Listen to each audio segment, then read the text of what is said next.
Here's a question nobody asked, but you're about to get the answer anyway. What do collapsing robot suits, reel-to-reel tape machines, and frog screams have in common? Give up? They accidentally helped build the sound and feel of science fiction as we know it today. Behind the scenes of classic sci-fi, chaos reigned. Casting gambles, sound experiments, and near heat strokes in rubber suits. The weird stuff no one planned? That's what often made the magic. So today, we're skipping the finished product and digging into the strange, the sweaty, and the downright brilliant flukes that pushed the genre forward. This is the top 5 behind-the-scenes sci-fi moments that changed everything. And yeah, it gets weird, but the best parts always do. Fantasy, sci-fi, nostalgia, reruns of it. Number 5. Frogs and birds built the stuff of nightmares. Them, 1954. Let's rewind now to 1954. It was a time when America was terrified of just about everything. The bomb, communists, and giant ants. Enter Them, the original nuclear monster movie, featuring towering radioactive ants that sounded like they were straight out of hell. Except, here's the twist.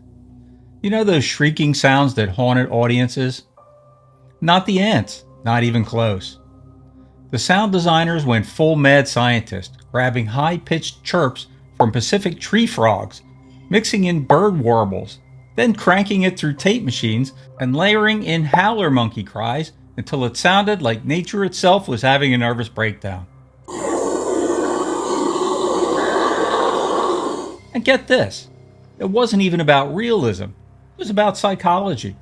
You didn't see the ants right away, but when you heard that warped frog scream, your body knew something was coming.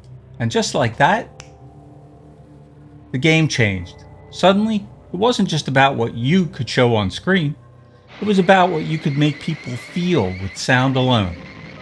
That nightmare-inducing otherworldly screech became the unofficial sound of movie monsters for decades. So yeah, one of the most iconic sci-fi horror effects of the 50s wasn't mechanical. It was natural, twisted, tortured, and brilliant. That's how Them helped build the monster movie playbook, from frogs, birds, and a little Cold War fear. Number 4. The ending they tried to bury. Invasion of the Body Snatchers, 1956 and 1978. In a decade obsessed with conformity and cheery optimism, Invaders of the Body Snatchers was a full-on panic attack in black and white. What? Will you tell these fools I'm not crazy? The original 1956 cut ended like a punch to the gut. Kevin McCarthy in full meltdown, eyes wide, screaming into traffic. They're here already! You're next! And then, nothing. Just dread. No cavalry, no hope, no nice little bow. But the studio freaked out. They didn't want moviegoers leaving the theater looking over their shoulder. So they added a neat, studio-mandated frame, a voiceover intro, and a happy ending. Everything's fine, folks. Nothing to see here. Block all highways, stop all traffic, and call every law enforcement agency in the state. Except there was. And when the original cut was restored years later, that bleak, paranoid finale was hailed as genius. It hit different because it felt real, especially during the Red Scare era, when people actually were afraid that their neighbors might not be who they seemed.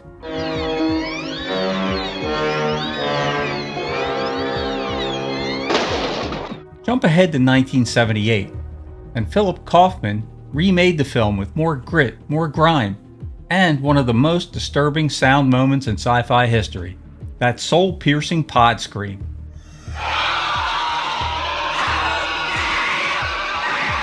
A blend of pig squeals and human terror.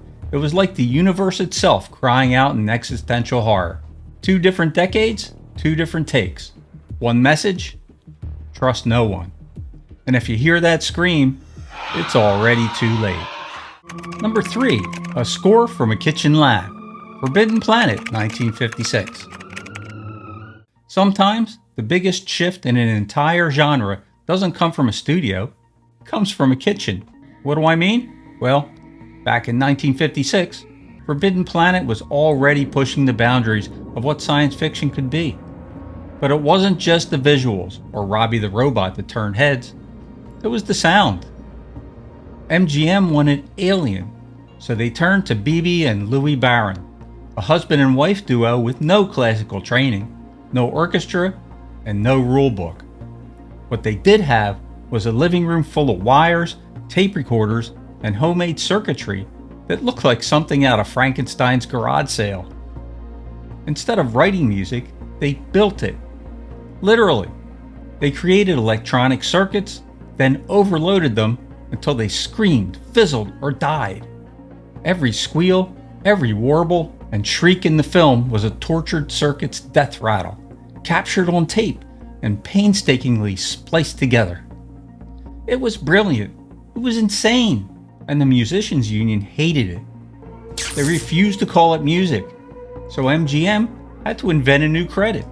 Electronic tonalities, they called it. But let's be clear, this wasn't just noise. It was the birth of sci-fi sound design. Every beep on the Enterprise, every hum in a hyperspace corridor. You can trace it back to the Barons frying electronics in their apartment. And they didn't win an Oscar, but they did win the future. Number 2, the wobble that defined UFOs. Earth versus the Flying Saucers, 1956. You ever hear something so weird it's unmistakably otherworldly that your brain just accepts, yep, that's what a flying saucer sounds like? Well, in 1956, that sound didn't come from outer space. It came from a guy wobbling a reel-to-reel tape in a Hollywood sound booth. The movie was Earth versus the Flying Saucers, and while Ray Harryhausen was stop-motioning alien ships like a wizard with clay, the sound crew had to figure out what those ships sounded like. Enter Paul Frees, a legendary voice talent known for his uncanny vocal range and ability to slip into virtually any role. You've heard him even if you didn't know his name. He voiced characters like Boris Badenoff in Rocky and Bullwinkle, the ghost host in Disney's Haunted Mansion, and lent his voice to virtually everything from commercials to cartoons through the 50s and 60s. If your childhood had sound, Paul Frees probably narrated it. His alien dialogue was recorded and handed over to the audio engineers, who then manually slowed it down, warped the pitch, and bent the sound by hand. No synths, no filters, just raw tape in human hands doing alien work. The result? That metallic, warbly saucer noise that became the blueprint for extraterrestrial sound in film. It was reused, remixed, and outright copied for years. They weren't trying to invent anything legendary, they were just experimenting, trying to fill in the blanks. And by doing that, they set the standard for how we imagine alien tech to sound.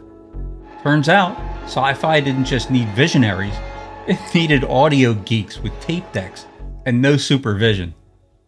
Number 1, Gorts Glitchy March, The Day the Earth Stood Still, 1951.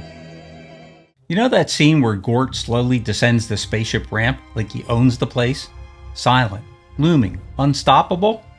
Yeah, that wasn't acting, that was survival. The man inside the suit, Lock Martin, was a 7-foot-plus theater doorman, not exactly a bodybuilder.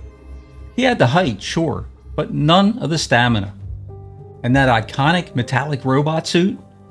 Foam rubber, thick, hot, suffocating. At one point, it started collapsing on him mid-scene. The crew had to rip it open like a sardine can before he blacked out. And the walk? Gort's slow, deliberate, almost eerie march? That wasn't a choice. That was Lock Martin doing everything he could not to keel over on the set.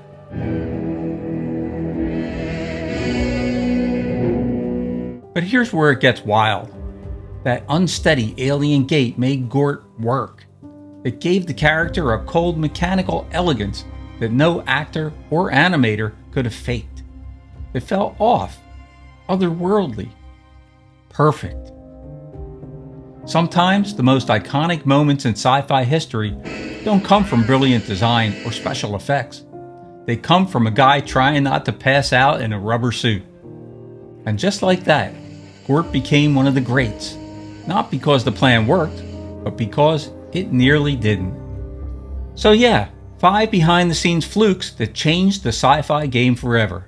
Some were brilliant, some were desperate, and a few were just plain weird.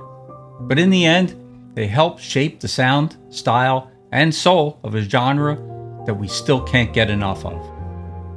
Black Tube, Barada, Nikto.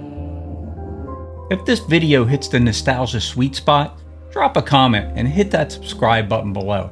There's plenty more where this came from. This is Rich from Rerun Zone. Thanks for watching, and good night. Static crackles on a screen tonight. Black and white dreams in the pale moonlight. Spaceships soaring through the Milky Way. Aliens and heroes saving